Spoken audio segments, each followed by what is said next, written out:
La inmortalidad cuántica es una de esas ideas que parecen completamente absurdas e increíbles, solo al escucharlas por primera vez.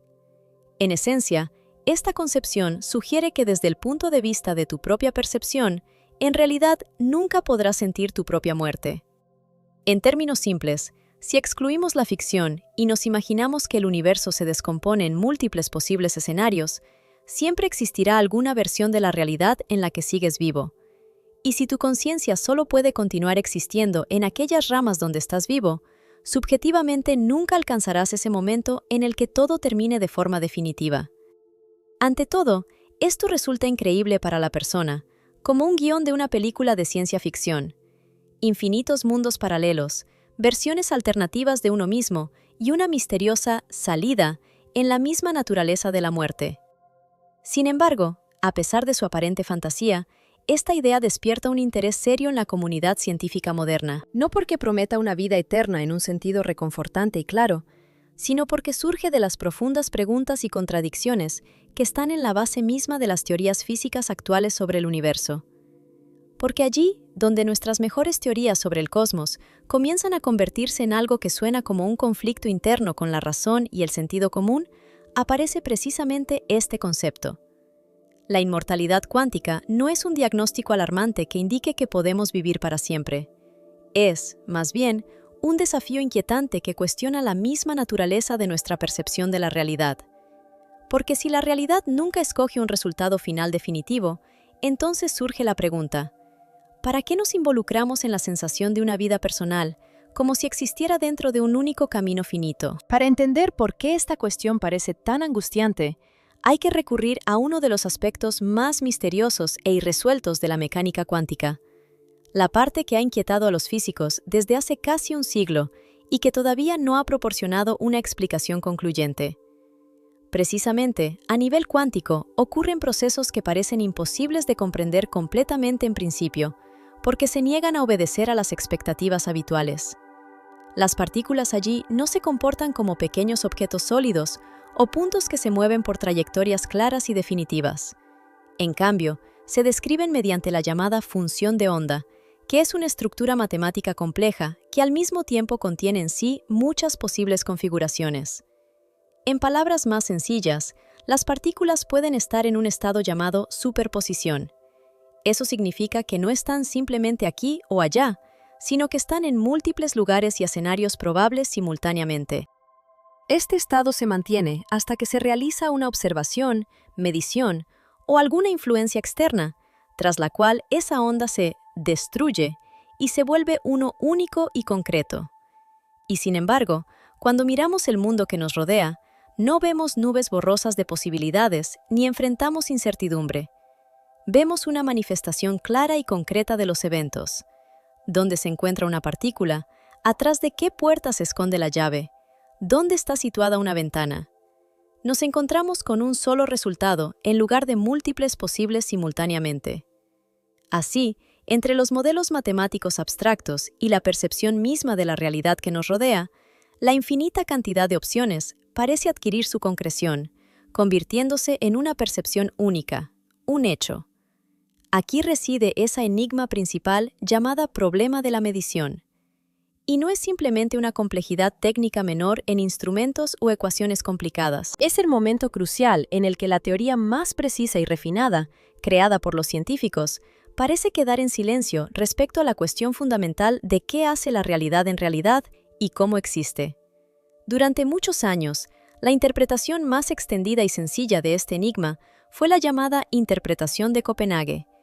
En su sentido amplio, sostiene que el funcionamiento de onda, que describe todos los escenarios posibles, evoluciona como una ola de estados posibles, hasta que ocurre una observación o medición, después de la cual colapsa en un resultado concreto. Hasta el momento de la medición, en el formalismo, existen múltiples resultados potenciales. Después, queda solo uno, que se percibe como real para el observador. Esta interpretación parece lógica, fácil de enseñar, y lo que es especialmente importante, parece compatible con nuestra experiencia. Sin embargo, en su aparente simplicidad se esconde un problema profundo y aún no resuelto, una incertidumbre oculta que sigue cuestionando los fundamentos de nuestro entendimiento. El contenido mismo de la matemática que sustenta la mecánica cuántica no ofrece respuestas claras sobre qué constituye exactamente una medición. No señala con precisión dónde termina la frontera entre un sistema cuántico y un observador clásico, y sigue siendo incierto qué umbral separa el estado probabilístico de un evento concreto.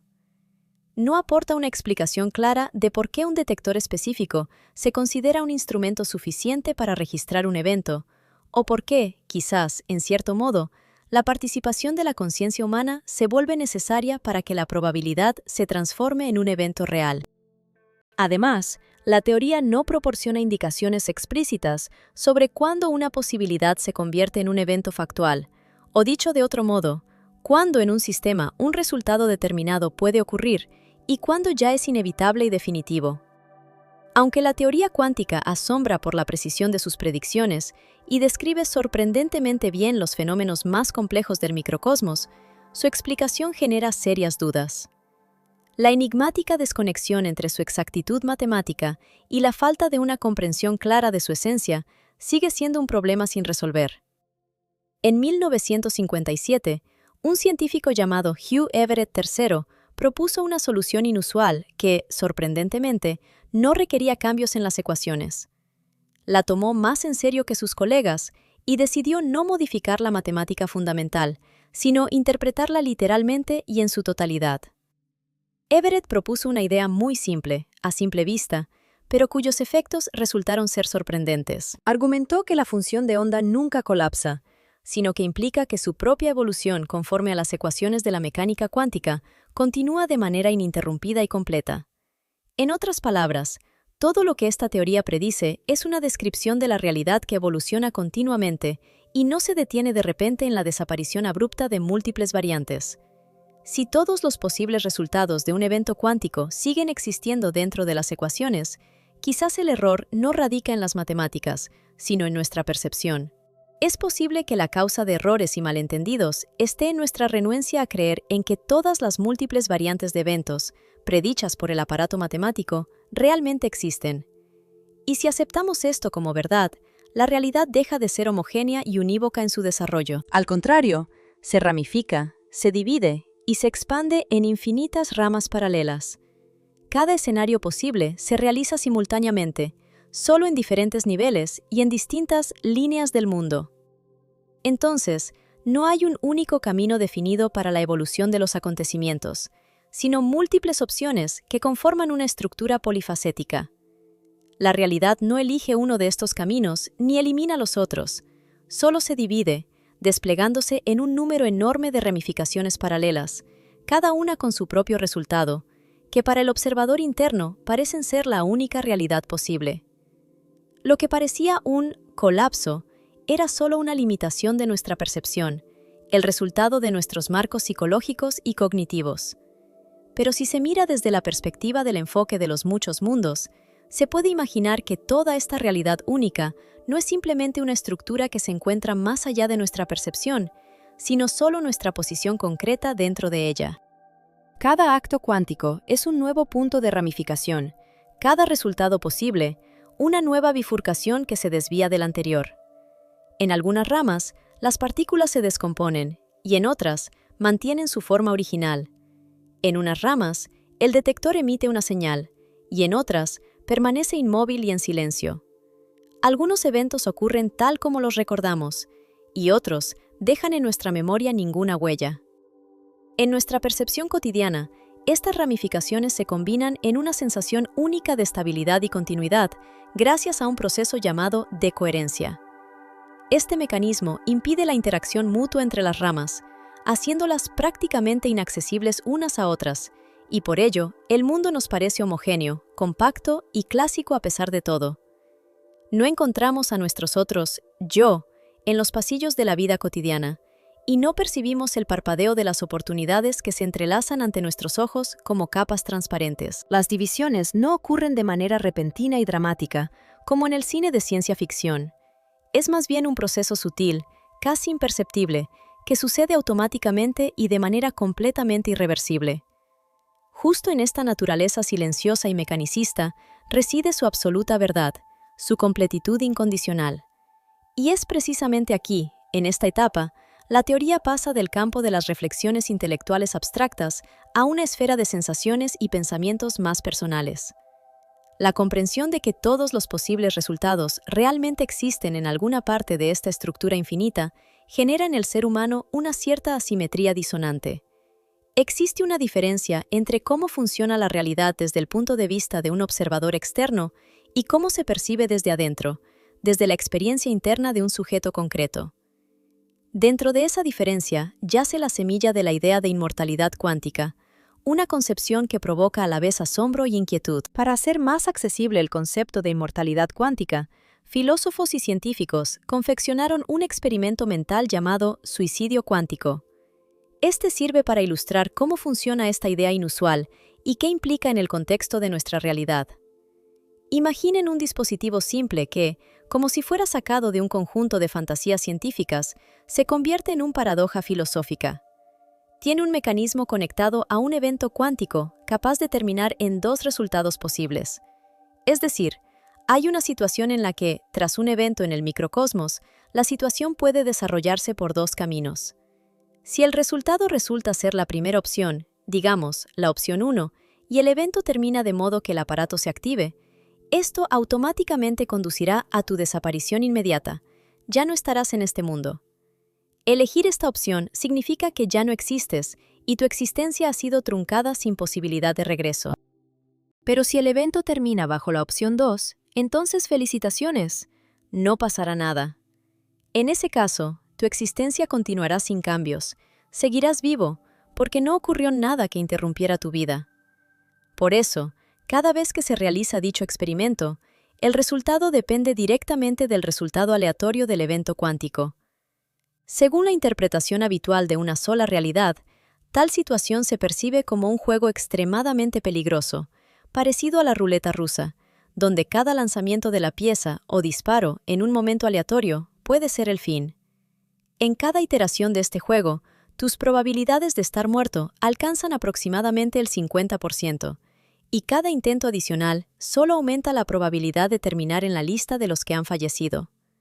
Sin embargo, si se mira la situación desde la perspectiva de la interpretación de los muchos mundos, la imagen cambia radicalmente. En ese caso, un evento cuántico no produce un único resultado definitivo que supere a todos los demás. En cambio, esto es la causa de la ramificación de la realidad, que se divide en diferentes ramas, cada una con su propio final. En una rama, el dispositivo se activa y su desaparición definitiva se convierte en realidad. En otra rama, el dispositivo permanece inactivo y tu existencia continúa, permitiéndote escuchar ese clic o algo similar. En este sentido, ambas opciones ocurren simultáneamente, pero cada una se desarrolla en un rama diferente del universo. Para un observador externo, ambas ramas son completamente reales. En una, tu muerte concluye el experimento, y en la otra, este continúa y tú sigues vivo. Sin embargo, desde tu propia perspectiva, la situación es distinta, ya que solo puedes estar en aquellas ramas en las que tu conciencia existe. En las ramas donde mueres, la conciencia desaparece, y por lo tanto, se elimina la posibilidad de sentir o recordar algo. Estas ramas, en las que mueres, siguen siendo muy reales, pero como en ellas desaparece tu conciencia, no existe un sujeto que pueda registrar o rememorar el resultado. Un aspecto fundamental es que cada evento cuántico mortal crea al menos una rama en la que tú permaneces vivo. Y si tu conciencia solo puede continuar existiendo en aquellas ramas donde ha conservado su actividad, entonces, subjetivamente, nunca sentirás el momento de tu propia muerte. Desde fuera, la muerte sigue ocurriendo, y en realidad sucede quizás con más frecuencia de lo que puedas imaginar.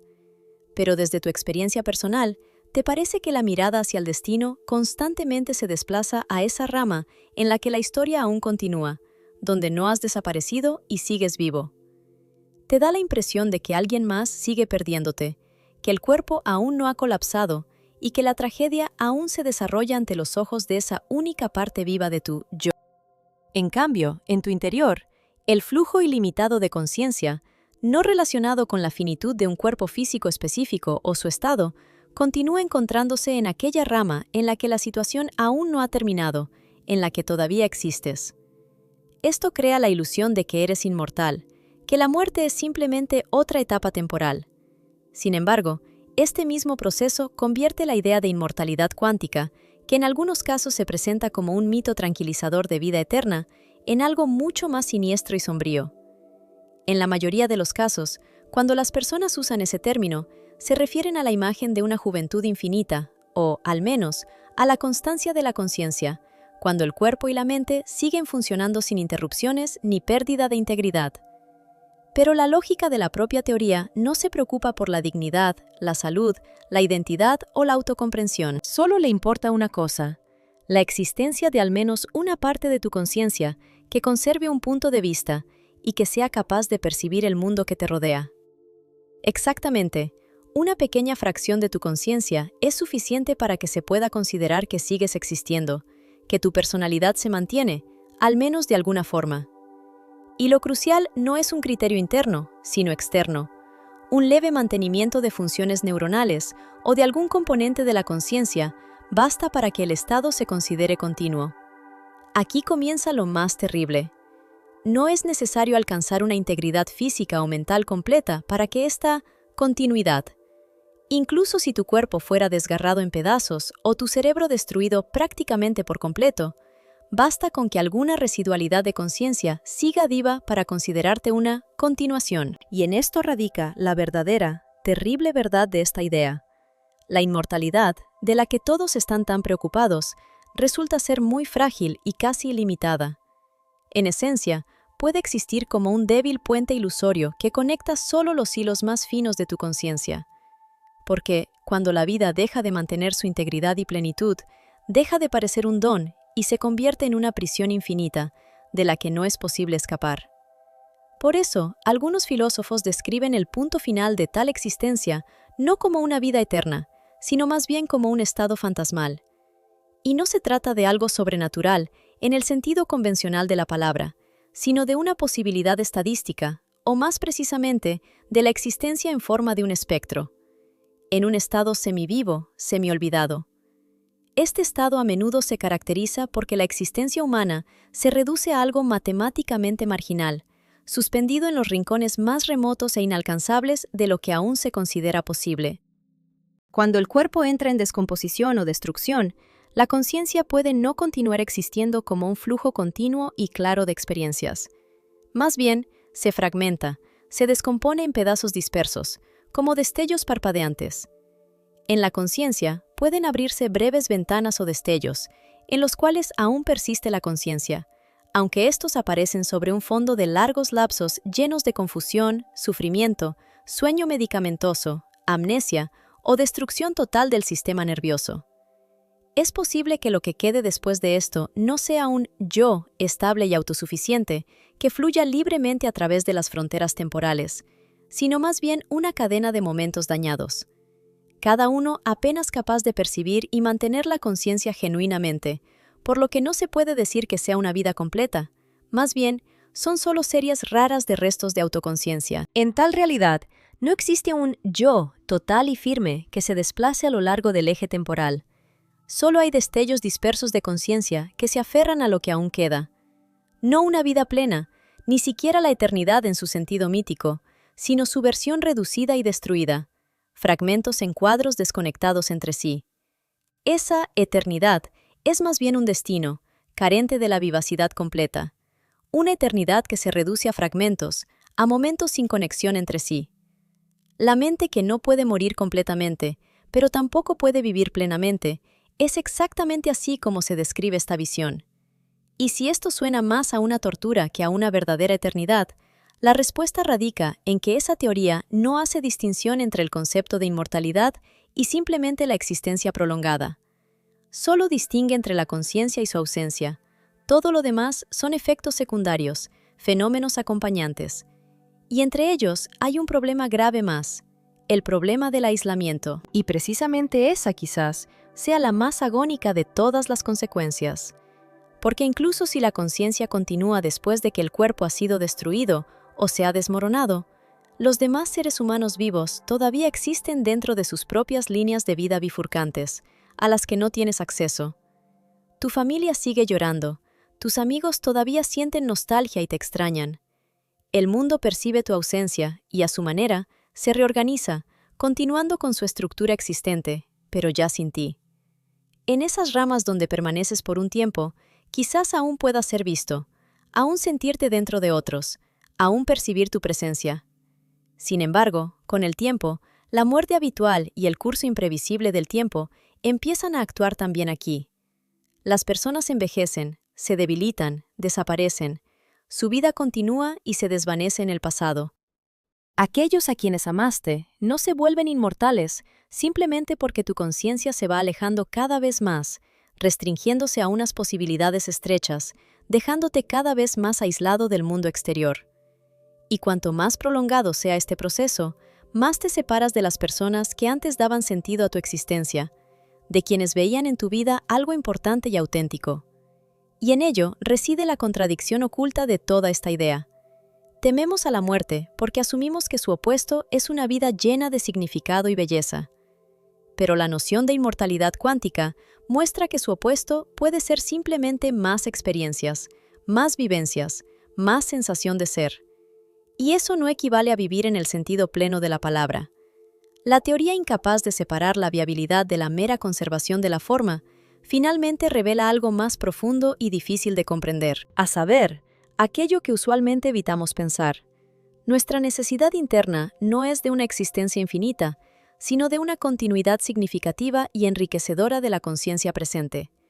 Nos importa no solo la duración de la vida, sino la integridad y plenitud de la experiencia, la sensación de que el yo permanece vivo, capaz de seguir con su mundo interno, y no simplemente existir como un conjunto aleatorio de instantes.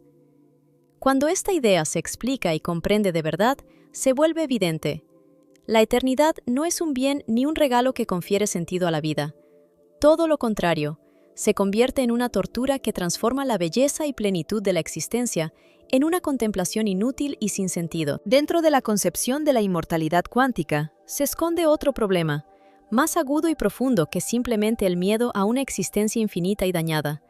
Es el problema de la pérdida de la conexión humana, que pierde sentido y valor cuando nos encontramos separados de quienes han sido importantes y cercanos para nosotros.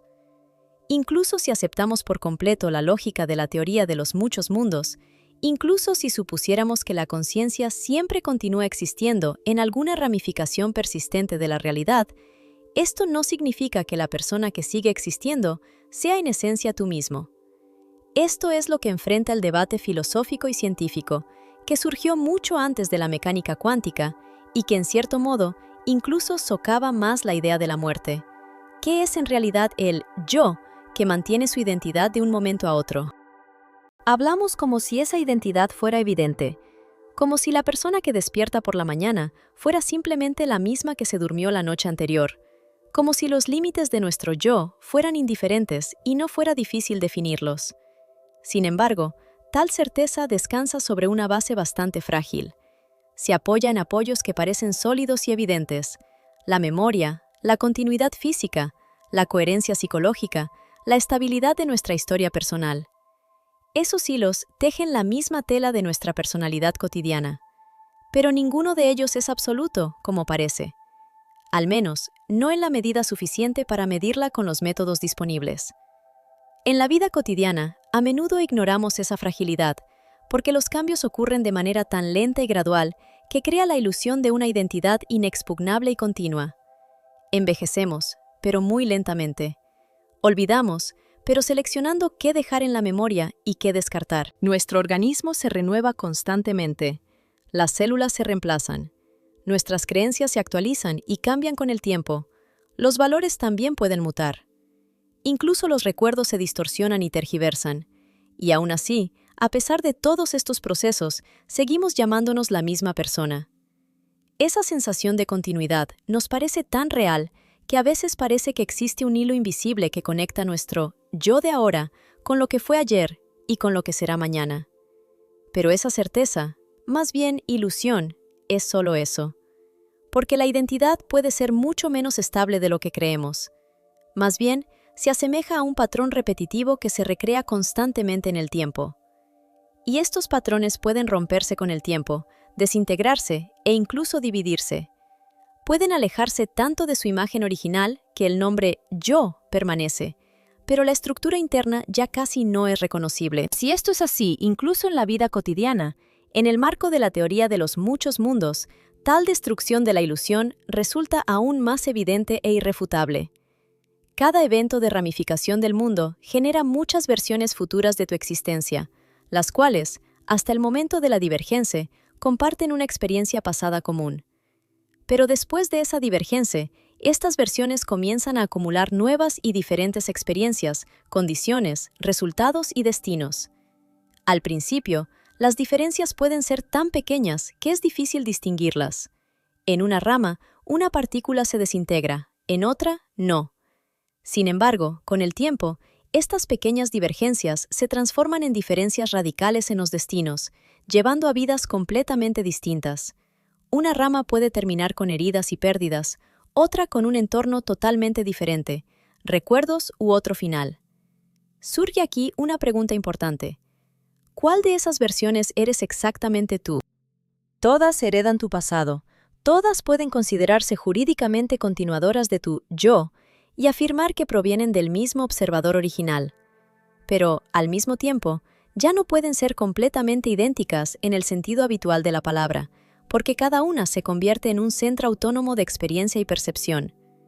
La identidad, en condiciones de ramificación, adquiere un carácter más distribuido. Ya no es un único hilo que conecta tu yo, sino un conjunto de ramas que se bifurcan y generan nuevos yo. En ese sentido, hay un aspecto importante.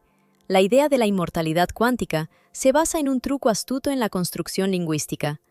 Nos dice que siempre estamos en la rama del mundo donde hemos conservado la vida. Pero esta afirmación nos parece tan intuitivamente comprensible solo porque la palabra tú se usa de manera muy amplia y universal. ¿A quién exactamente se refiere ese tú? ¿Al observador actual que se imagina el futuro? ¿O a la rama que mantiene suficiente continuidad para parecer una continuación?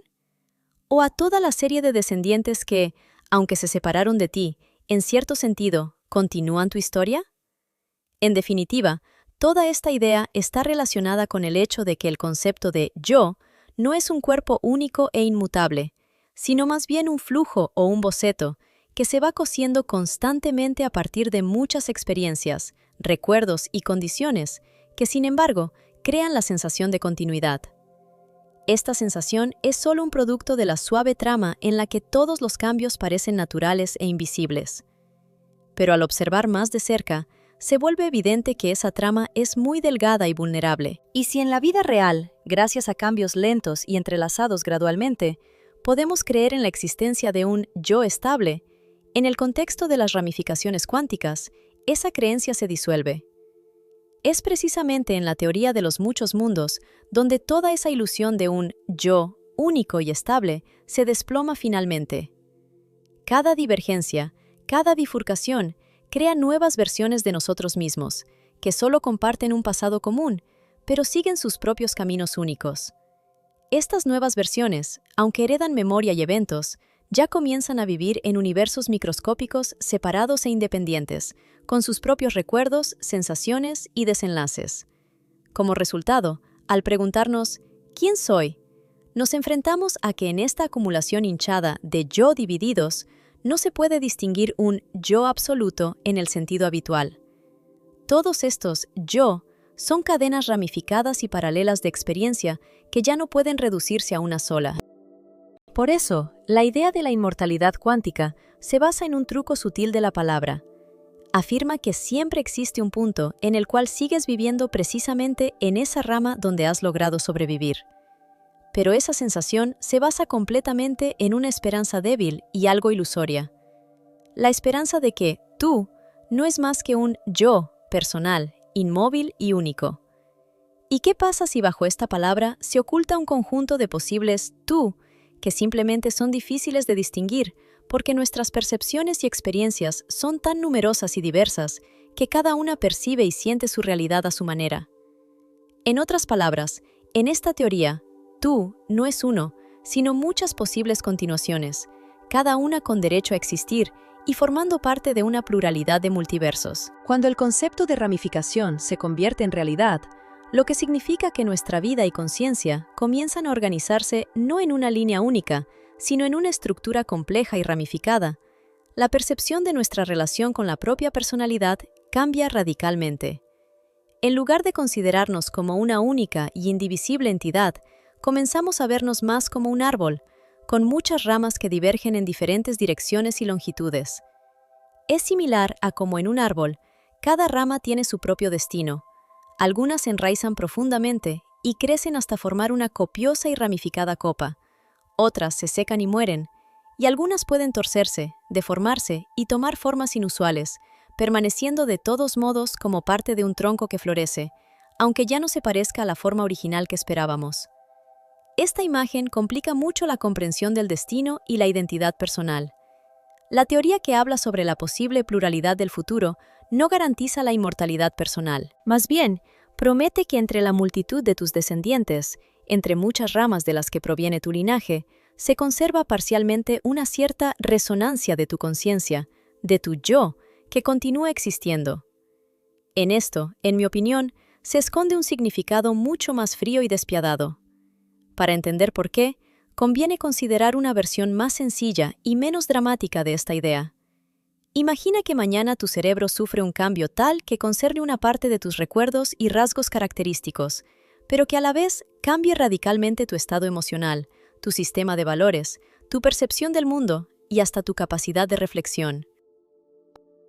En ese caso, la persona que conozcas quizás se llame exactamente igual, reconozca a tus allegados y lleve fragmentos de tu historia, ¿pero la percibirás tú como tu primo exacto e inmutable? ¿O sentirás que ha ocurrido una destrucción mucho más profunda en tu interior, incluso si la cubierta biológica externa y el comportamiento parecen mantenerse reconocibles? Ya hemos enfrentado esta cuestión en casos de lesiones cerebrales graves o enfermedades progresivas, cuando el organismo vive y funciona, pero la comprensión de uno mismo, la sensación de identidad, comienzan a desintegrarse. Por supuesto, el cuerpo sigue existiendo, la conciencia no desaparece por completo, pero la sensación de continuidad absoluta, de que dentro de este cuerpo está exactamente yo, se vuelve cada vez más difusa y dudosa. En estas situaciones, es imposible determinar si la personalidad se mantiene en un sentido completo o si simplemente se trata de una continuación fisiológica de la vida. Por eso, la teoría de la inmortalidad cuántica tiende a sortear esta dificultad. Considera cualquier actividad consciente preservada como suficiente para la infinitud, ignorando las sutilezas que diferencian a mi pasado de una nueva forma de este yo. Sin embargo, la conciencia que surge únicamente de tus estados pasados no necesariamente es una continuación de la misma personalidad que eras.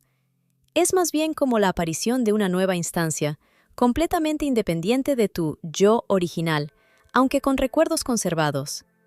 En esto radica la paradoja. La idea de que crear una copia con todos tus recuerdos hasta ese momento conduce automáticamente a que despiertes en un nuevo cuerpo o en un nuevo yo y te consideres la misma persona genera muchas dudas y preguntas. Al fin y al cabo, estamos ante una profunda ruptura en nuestra percepción de nosotros mismos.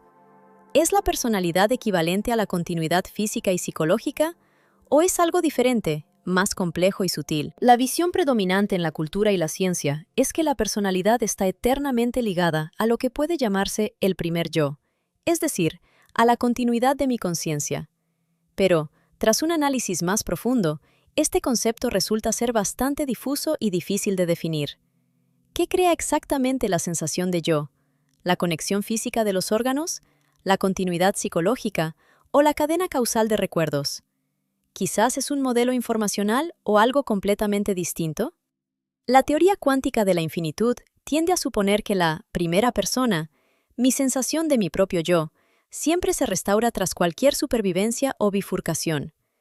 Pero si se examinan estas suposiciones de manera más crítica, se observa que requieren explicaciones mucho más simples e incontrovertibles que esa compleja realidad física y psicológica que observamos. La otra, un poco más oscura, posibilidad consiste en que esta teoría en realidad solo mantiene la ilusión de que en cada posible futuro hay necesariamente un observador que recuerda tu existencia. Este observador, en esencia, lo percibe como una continuación de su propia vida, ya que la memoria, percibida desde dentro, parece testimoniar la continuidad.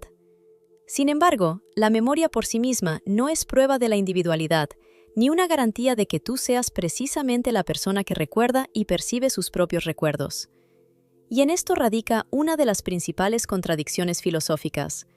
¿Qué tan real es nuestra fe en la continuidad del yo y qué tan solo una ilusión creada por la construcción de una historia interna de nuestro propio yo?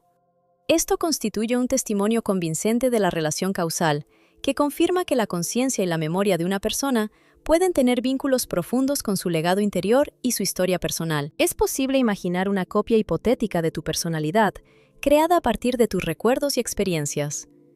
Esa copia, dotada de memoria y rasgos de tu carácter, podría percibirse como una continuación ininterrumpida de ti mismo, como una extensión desde dentro, como la misma cuerda extendida a través del tiempo. De manera similar, incluso en el caso de que tu yo estuviera parcialmente destruido o dañado, y en su lugar se formara uno nuevo, basado en los fragmentos restantes, aún quedarían rastros de tu personalidad inicial, a partir de los cuales se podría inferir tu pasado. En otras palabras, cualquier futuro testigo u observador que por voluntad divina o azar sea testigo de tu memoria y experiencia, automáticamente conservará la huella de quién eras. Esto no implica necesariamente que tu conciencia presente se transforme completamente en esa futura conciencia, sino que simplemente atestigua la existencia de una cierta imagen dejada por ti en el futuro. Solo demuestra que aún tienes una huella, un rastro, un eslabón en la cadena de eventos que permanece en la memoria o en la estructura de tu percepción.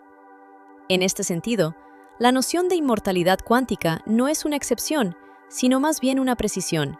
Señala que la futura conciencia, con una memoria y estructura perceptiva suficientemente similares, continúa siendo tú, pero sin garantizar una identidad completa de tu yo. En ese caso, la misma idea de proteger tu personalidad de la desaparición empieza a parecer más vulnerable y dudosa. Tal vez, solo algunos de sus elementos, no toda tu personalidad, sino solo fragmentos o imágenes, sobrevivirán, mientras que otros desaparecerán o cambiarán.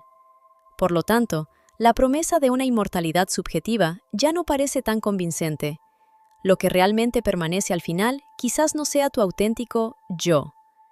Puede que lo que consideras tu personalidad sea simplemente el vestigio de una cadena más amplia, un residuo, un eco, un fenómeno residual. Y, a pesar de todo, esa ordenanza del miedo, enraizada en la misma naturaleza de la muerte, no desaparece por completo. Solo cambia, transformándose en nuevas formas de ansiedad y preocupación. La forma más aterradora de ella no es la eliminación de la muerte como punto final, sino su conversión en una larga desintegración, en una disolución progresiva y fragmentación de tu yo. Aquí está, el miedo real, no la existencia inmutable del yo, sino la dispersión, la separación, la difuminación de la personalidad hasta tal punto que deja de ser una entidad única. ¿En qué consiste toda la esencia de esta misteriosa teoría? Parece afirmar que el yo no es una hebra singular, diminuta, que atraviesa el flujo del tiempo, sino más bien algo más intangible, complejo y altamente móvil. Cuanto más profundizas en la naturaleza de la conciencia, la memoria y los caminos ramificados de la identidad, más empiezas a dudar de la simplicidad de esa imagen. Es posible que el yo no sea un nodo separado y estacionario, o una cuenta en un hilo temporal, sino solo un nodo temporal, una estructura organizativa pasajera de la materia y la memoria, que existe por poco tiempo mientras se mantiene. Luego se rompe, se debilita, se descompone y desaparece, dando lugar a nuevas generaciones que parecen a los antepasados, pero no son una copia exacta de ellos. Si esto es así, el auténtico horror reside en que la muerte no llegue como una desaparición pura y definitiva, sino más bien como una dispersión gradual, una descomposición paulatina del yo en muchas partes, menos integradas, menos reconocibles y menos seguras de su derecho a ser quien empezó este camino. En lugar de un punto negro brillante y rápido que borra todo por completo, formamos un mar infinito de tonos grises que se expanden y se difuminan. Hasta ahora, la idea de la inmortalidad cuántica parecía solo aterradora porque sigue lógica e impecablemente su camino, pero en ese momento se enfrenta a la más fuerte de las inmovilidades internas, la estructura de la autoconciencia, la naturaleza de la muerte y lo que la teoría a menudo supone más de lo que la física y la ciencia en general pueden ofrecer. La posibilidad de la inmortalidad a través de la mecánica cuántica resulta atractiva porque se apoya en el prestigio de esa disciplina y crea la ilusión de una existencia eterna. Sin embargo, el problema es que quizás toma demasiadas cosas de esa idea, avanzando demasiado en las suposiciones sobre la naturaleza del yo y sus características estructurales. La primera grieta en la concepción aparece en el lugar más simple y aparentemente evidente. Según la teoría, la conciencia se presenta como algo parecido a un hilo invisible que puede extenderse de un estado de realidad a otro, sin rupturas ni fisuras, siempre que exista un observador que siga vivo y consciente de su vida. Esta idea supone que nuestra existencia consciente es un flujo ininterrumpido que dura mientras exista una persona que atraviese diferentes versiones de su propia vida. Sin embargo, los avances modernos en neurociencia no corroboran la visión del cerebro como una evidencia unificada, estática y fija del yo interno. Al contrario, los estudios muestran que nuestra mente es un sistema complejo, ramificado y extremadamente frágil, que surge de la actividad coordinada de miles de millones de neuronas conectadas por redes neuronales. Si estas neuronas se dañan, también empieza a cambiar la personalidad que consideramos nuestra. Y si distintas áreas del cerebro se dañan de manera diferente, cambian tanto la memoria como la percepción del mundo que nos rodea. Con daños repetidos en las estructuras responsables de la memoria, la personalidad o las funciones del pensamiento, el individuo empieza a perder la sensación de continuidad del yo, la percepción de su propio yo como tal. En esa perspectiva, nuestra mente no se asemeja a una entidad independiente y autónoma, sino que se convierte más bien en el resultado de un proceso biológico, temporal y vulnerable. Si asumimos que la conciencia está estrechamente relacionada con el cuerpo físico, y principalmente con el cerebro como su base material, la idea de un salto de una rama de la realidad a otra, manteniendo la conciencia, pierde sentido desde el punto de vista biológico. Esa concepción presupone que tras la muerte, el cerebro continúa existiendo en otro mundo, y que nuestra conciencia de alguna manera da un sí a esa transición, cambiándose a otra realidad sin perder la identidad. Pero si consideramos el cerebro como un organismo biológico vivo, esa separación entre un evento instantáneo y un simple cambio de conciencia se vuelve imposible. Al fin y al cabo, en la naturaleza biológica de nuestro cerebro están procesos que no se pueden simplemente saltar o omitir. Y si la conciencia no es una sustancia inmutable que no se desgasta, sino el resultado del funcionamiento de las estructuras físicas del cerebro, toda la idea de un salto de una rama a otra deja de tener justificación lógica. De aquí surge un punto importante: la concepción de la inmortalidad cuántica, basada en la idea de la existencia de múltiples mundos paralelos, impide comprender que esa teoría es más una ilusión clásica que un mecanismo comprobado realmente. Muchas versiones de esta idea terminan en que, al morir, ocurre una separación, y nuestro yo no es más que una copia o duplicado exacto de nuestro cerebro, que se multiplica en otras posibles ramas de la realidad. Pero ninguna de esas versiones ofrece una explicación real del mecanismo que permita a la conciencia, como realidad subjetiva única, pasar del cerebro moribundo al que se conserva o vive en otra realidad. Al contrario, todo el horror y la idea principal de esa teoría se basan en la suposición de que nuestra conciencia subjetiva simplemente es sustituida en un nuevo cuerpo o estado, que existe independientemente de la base física del cerebro.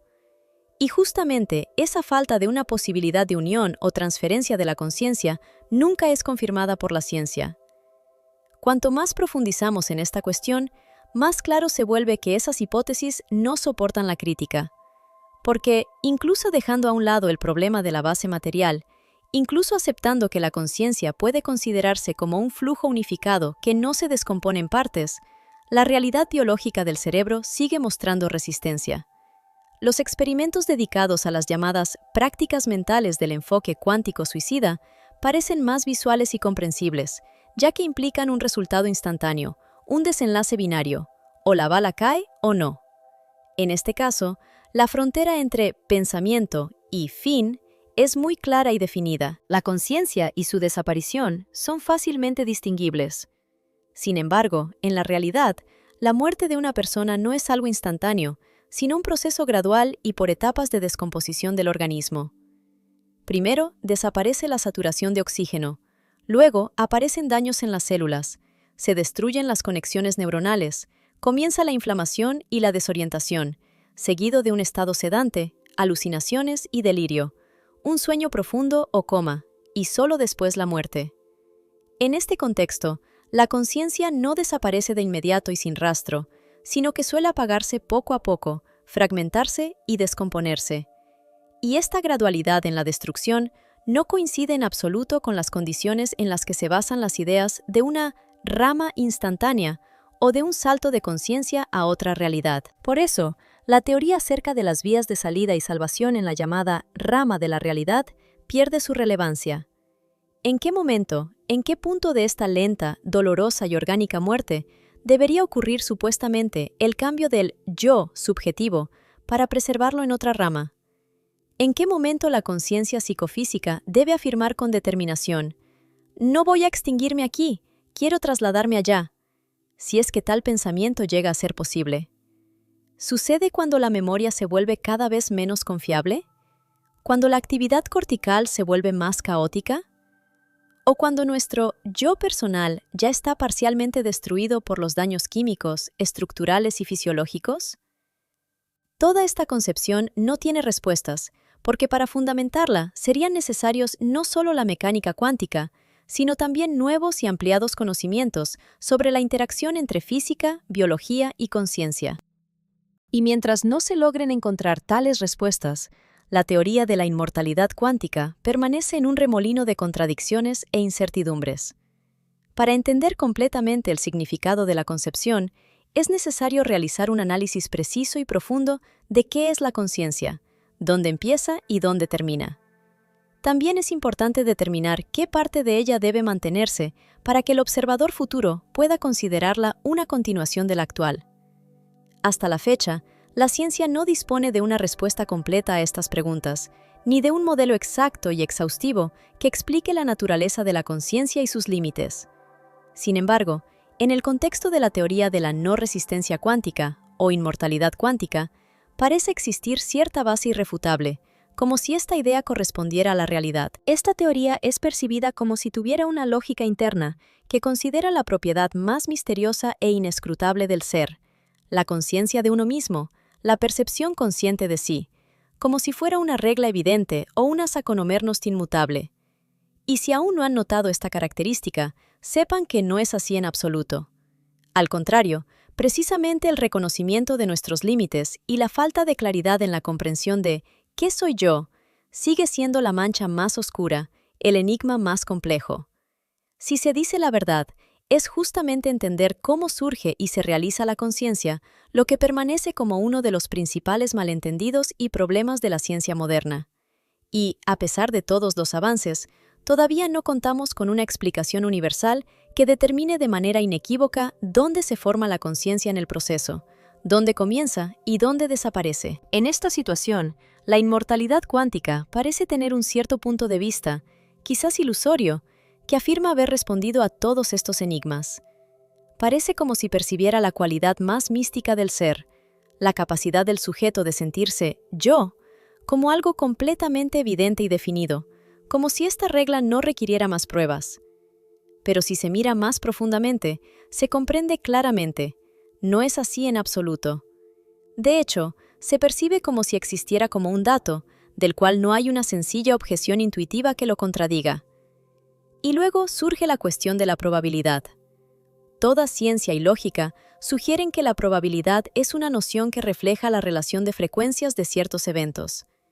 En la vida clásica, hablamos de probabilidades para determinar con qué frecuencia se manifiesta un resultado determinado, con qué regularidad ocurre un resultado en cierta situación. Pero en la interpretación de muchos mundos, todo se vuelve más complejo. Según ella, todas las posibles evoluciones de los eventos se realizan en diferentes universos ramificados, y todo sucede simultáneamente en alguna parte en la infinita red de mundos.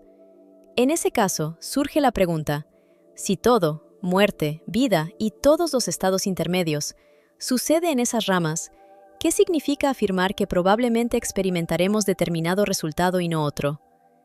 ¿Cómo interpretar la probabilidad si cada evento posible, con una amplitud distinta de no nula, se realiza inevitablemente en alguna de esas infinitas líneas argumentales?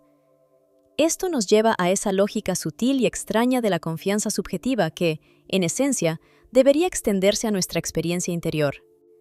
La teoría sostiene que las ramas en las que la persona muere deben ser ignoradas en el cálculo de su experiencia personal, ya que allí no queda ningún observador consciente que pueda registrar el resultado. En otras palabras, desde nuestra percepción subjetiva, esas ramas se excluyen automáticamente, ya que en ellas ya no quedan entidades conscientes vivas. Pero los críticos señalan que tal juicio no soporta la lógica matemática misma de la mecánica cuántica. En ella no hay ecuaciones ni postulados que indiquen directamente que la conciencia deba automáticamente ignorar las ramas muertas y centrarse únicamente en aquellas donde la persona sobrevive. Esta idea nos parece intuitiva solo porque la muerte, en sí misma, no deja testigos. Pero la ausencia de testigos no significa en absoluto que la muerte no exista. Simplemente significa que no tenemos pruebas para considerarla un hecho definitivo, ya que para ello sería necesario un observador que la confirme. Aquí, la sutileza de este pensamiento es importante. Cuando digo «la falta de evidencia no es prueba de ausencia», utilizo un dicho popular que ilustra muy bien la complejidad de la situación. Esta diferencia es muy importante, porque en cuanto dejamos de operar desde un punto de vista emocional y tratamos de entenderlo desde una posición puramente lógica, quedan menos hechos de los que parece. Y aquí viene lo interesante. Si eliminamos de las ecuaciones esas premisas emocionales relacionadas con la experiencia personal de la vida, pues no es posible experimentar la muerte ni observar la propia desaparición, llegamos a la conclusión de que queda mucho menos de lo que parece. En realidad, todo es mucho más sencillo.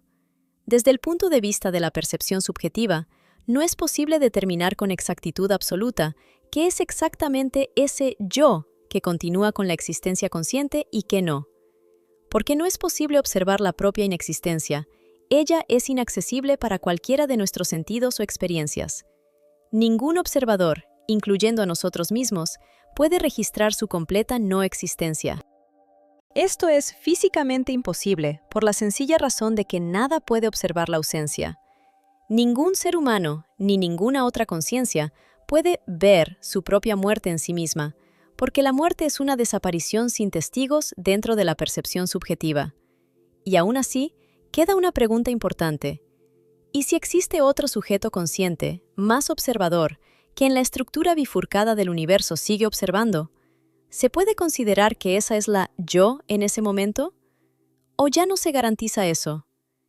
Ahí radica uno de los principales problemas, y otro aún más serio y frío por su naturaleza. El problema no reside en la lógica o en las matemáticas de la teoría, sino en su estatus como ciencia en general. La idea científica debe, por definición, ser al menos potencialmente refutable, capaz de proporcionar una experiencia que la contradiga.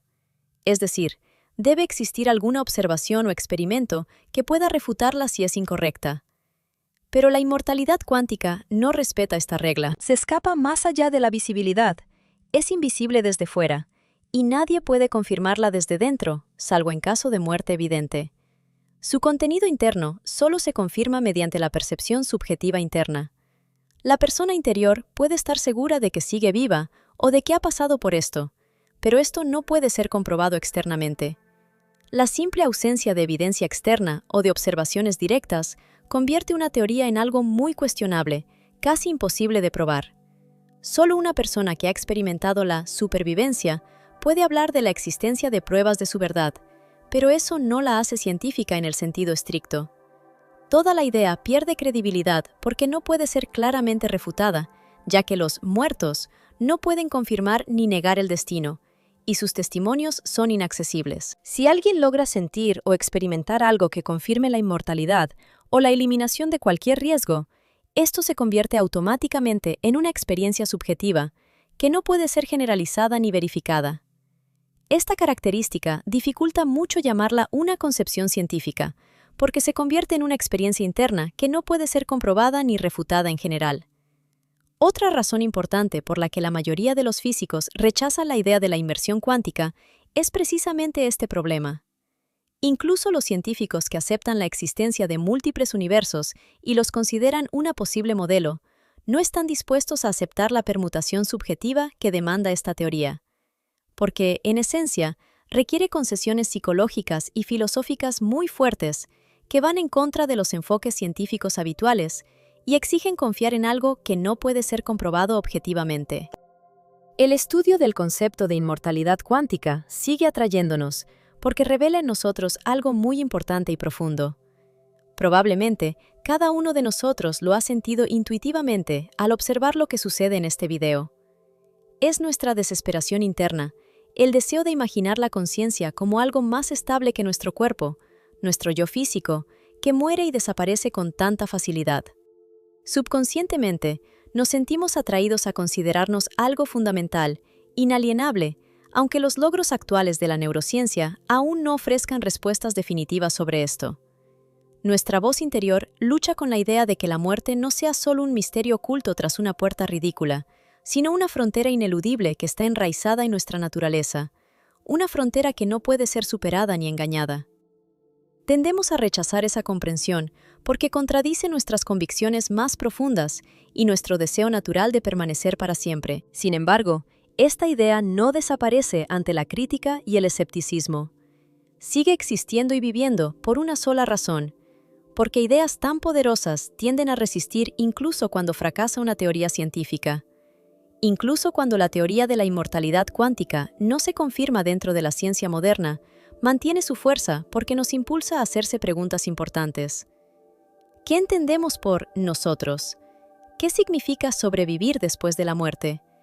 ¿Qué forma de continuidad de la personalidad puede realmente satisfacer? Y en última instancia, realmente, ¿qué tal si la conciencia es algo que podemos considerar tan simple como partículas, bifurcaciones o probabilidades? Quizá la idea misma de la inmortalidad sea demasiado inestable para confiar plenamente en ella, pero al mismo tiempo, no se puede escuchar de manera honesta y permanecer inalterado, porque al llegar al final de ese pensamiento, uno se enfrenta a una realización importante que resulta muy difícil de quitar de la mente. Incluso si rechazas esa idea, una sola y única idea permanece contigo y se vuelve muy difícil de desarrollar. El temor a la muerte nunca ha sido solo una cuestión de dejar de funciones biológicas. En mayor medida, está relacionado con el hecho de que no sabemos qué exactamente desaparece en ese momento en que se apaga la luz, y a dónde va la conciencia cuando su desaparición parece definitiva. Ese momento de incomprensión e incertidumbre hace que el miedo a la muerte sea tan fuerte y totalizante.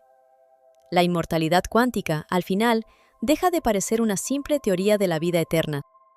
Por el contrario, se convierte en una herramienta destinada a revelar los límites del pensamiento humano, sus restricciones y posibilidades. Su desarrollo comienza en el campo de la física, luego pasa a la metafísica, después abarca la problemática de la identidad personal y finalmente toca la biología de la propia conciencia. Y cuando alcanzamos el punto final, las promesas iniciales de esa idea desaparecen prácticamente, disolviéndose en la brecha entre hipótesis y realidad. No nos da confianza en que sobreviviremos después de la muerte, continuando existiendo en otras ramas del multiverso. Lo que hace mucho más claro es cómo nuestras nociones habituales de yo, de los límites de la existencia personal, de la continuación y la observación, son mucho menos estables y certeras de lo que parece a primera vista. La inmortalidad cuántica no tiene el poder de demostrar la eternidad. Más bien, se convierte en una arma poderosa en la lucha contra nuestra comprensión defectuosa de lo que realmente significa ser humano. Su fuerza radica en que transforma nuestras ideas confusas y a veces contradictorias sobre nosotros mismos en un arma contra las dudas y la incertidumbre. Es precisamente gracias a esto que nos parece tan difícil de rechazar emocionalmente, incluso cuando desde un punto de vista científico carece de bases sólidas. La potencia de esta idea se basa en algo más antiguo y profundo que la razón, en la irrefutable certeza de la primera persona.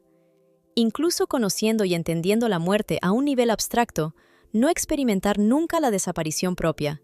Eso es lo verdaderamente importante. Podemos imaginar el dolor y la pérdida. Podemos imaginar con valentía un funeral, nuestra distancia de los demás, la traición del cuerpo, el difuminado del nombre, los asuntos inconclusos, o la pérdida de memoria sobre nosotros. Pero todo eso son solo fantasías e ideas que surgen dentro de nuestra percepción. Solo hay una cosa que dentro de la conciencia no se puede imaginar: la desaparición total del mismo sujeto, la desaparición del yo, el fin de todos los marcos dentro de los cuales existe nuestra percepción. Por eso, la mente busca reemplazos y alternativas, justificaciones para este fin inevitable. Por eso, la religión ofrece la fe en la salvación del alma, la promesa de continuar la vida después de la muerte en algún otro mundo, en una realidad diferente, donde el destino del ser humano no termina. Las tecnologías modernas abren ante el ser humano posibilidades increíbles. Por ejemplo, la idea de cargar la mente humana en inteligencia artificial o en máquinas. Este concepto implica que en el futuro será posible preservar la propia identidad, transferir la conciencia a un soporte digital o mecánico, extendiendo así la vida o dejando una huella en la realidad virtual. Además, existe un enfoque tradicional llamado legado, que propone la idea de continuidad simbólica, guardar la memoria y el patrimonio a través de registros culturales, monumentos, fechas conmemorativas, documentos históricos y otras formas de transmisión de información, que permiten a la humanidad recordar a sus antepasados y raíces. Más aún, existe la noción de inmortalidad cuántica, que se basa en la idea de la bifurcación de la conciencia. Sugiere que en diversas realidades potenciales, nuestra conciencia continúa existiendo, porque sus huellas se dividen y se mantienen en una cadena infinita de realidades ramificadas. Cada una de estas historias tiene un mismo propósito final: imaginar alguna forma de continuidad del ser, pues la conciencia en sí misma es un fenómeno que resulta difícil imaginar en el futuro, sin comprender que dejará de ser testigo o participante de lo que ocurre.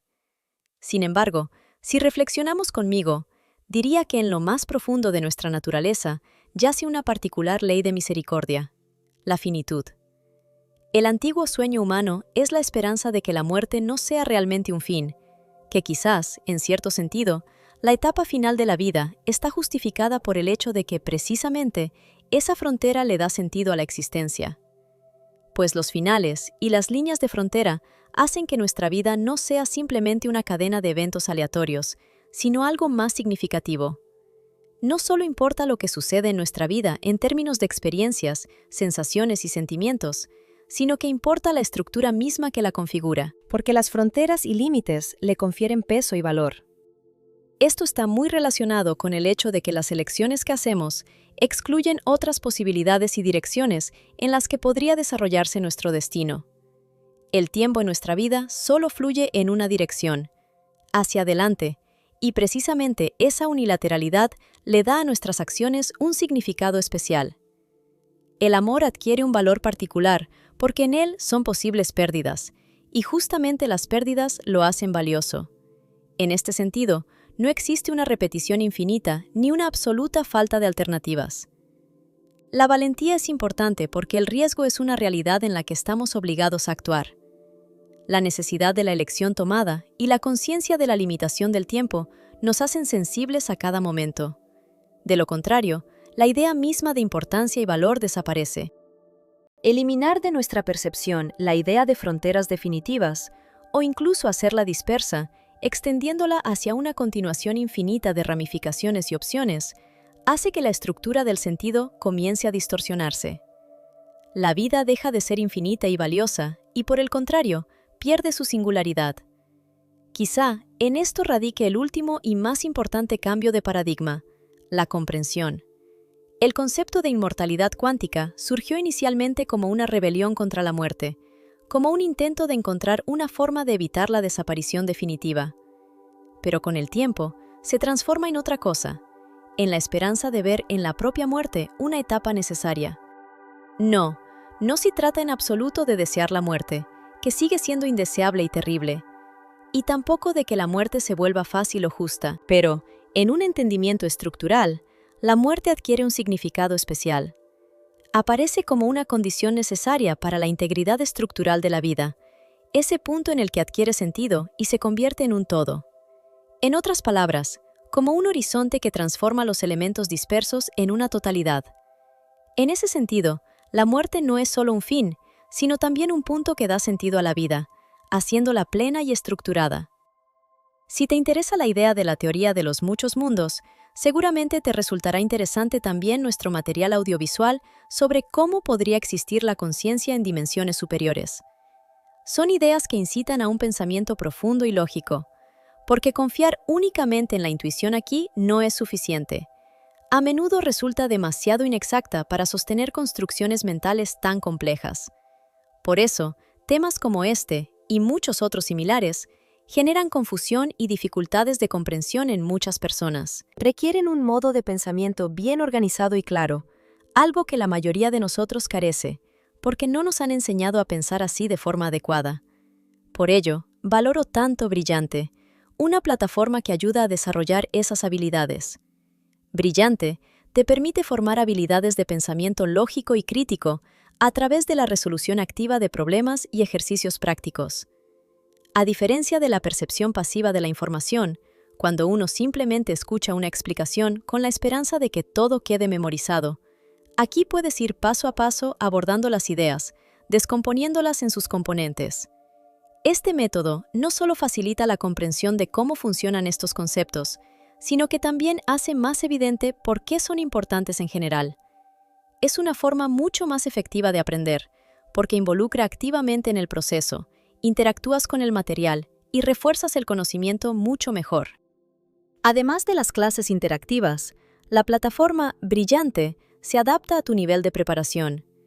Determina qué tanto conoces el contenido y te permite avanzar a tu propio ritmo, aumentando gradualmente la dificultad. La motivación inspiradora y las tareas atractivas ayudan a mantener el interés y evitar que abandones el aprendizaje. Cuando enfrenté la matemática por primera vez, tenía la sensación de que no podía entenderla en absoluto. Sin embargo, gracias a Brilliant, pude cambiar mi percepción. Entendí que la mayoría de las personas no son incapaces de hacer matemáticas, sino que simplemente carecen de los métodos y enfoques adecuados.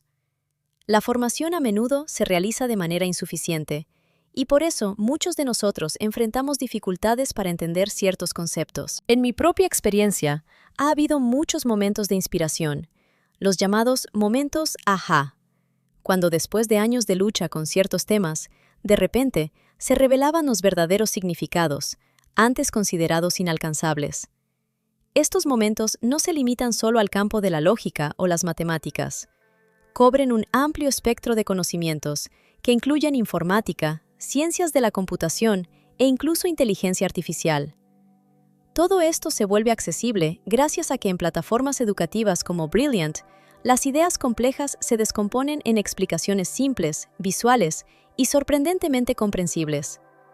Esa es su particularidad, la capacidad de convertir rompecabezas de conceptos intrincados en materiales accesibles y atractivos, que incluso una persona sin preparación previa puede entender. Además, la plataforma Brilliant es un excelente regalo para jóvenes y adolescentes, para hermanos y hermanas, para familiares de cualquier edad, especialmente para quienes ya pasan mucho tiempo frente a la pantalla, sumergidos en su teléfono o tableta. Está diseñada para una audiencia muy amplia, desde niños de 10 años hasta adultos mayores, ya que sus programas educativos abiertos son adecuados para todos los que desean ampliar sus conocimientos y desarrollar su pensamiento lógico. En lugar de desplazarse sin rumbo por las redes sociales o las noticias, los usuarios pueden optar por aprender, algo que no solo resulta interesante e interactivo, sino también sumamente útil para su desarrollo. Es una verdadera oportunidad para dedicar tiempo a algo valioso y estimulante para la mente, aprovechando de manera productiva el tiempo en el smartphone. Se puede probar la plataforma Brilliant gratis durante un mes completo, 30 días, ya que ofrece la oportunidad única de experimentar todas sus funciones sin costos iniciales. Basta con ingresar en el sitio oficial en brilliant.org/aperture, donde se puede encontrar y escanear el código QR que aparece en la pantalla, o usar el enlace especial en la descripción. Aprovechando esta oportunidad, el usuario no solo obtendrá 30 días de acceso gratuito a toda la gama de programas educativos, sino que también podrá evaluar su calidad con certeza. Además, para quienes decidan continuar aprendiendo, se ofrece un 20% de descuento en la suscripción premium anual. Esta suscripción proporciona acceso ilimitado a todos los materiales de la plataforma a diario, sin restricciones ni excepciones. De este modo, Brilliant se convierte en un medio eficaz, divertido y prácticamente mágico, no solo para ampliar horizontes, sino también para adquirir nuevos conocimientos y habilidades indispensables en el mundo moderno. Todo esto está disponible de forma completamente gratuita durante los primeros 30 días de uso, además de seguir siendo una excelente opción para quienes desean hacer sus actividades más completas e interesantes.